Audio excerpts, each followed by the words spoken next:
Walang paralo si Tulfo kung tatakbo siya sa presidente. Walang paralo si Tulfo.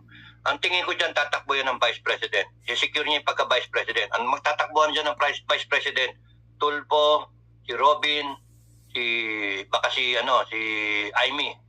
Yan yung mga pwedeng tatakbo. Hindi natin alam kung paano mag-unfold yung situation, pero sa nakikita ko, hindi sila tatapat kay Sara.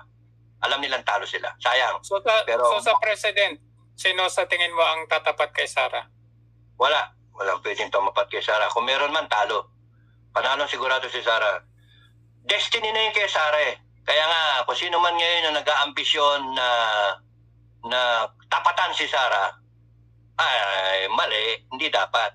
May mga nagsasabi nga pala, no, sabihin ko na rin, mga followers na sinasabi, tumakbo daw ako, tumakbo.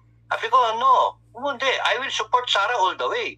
Because I see the goodness in the person. Yun yung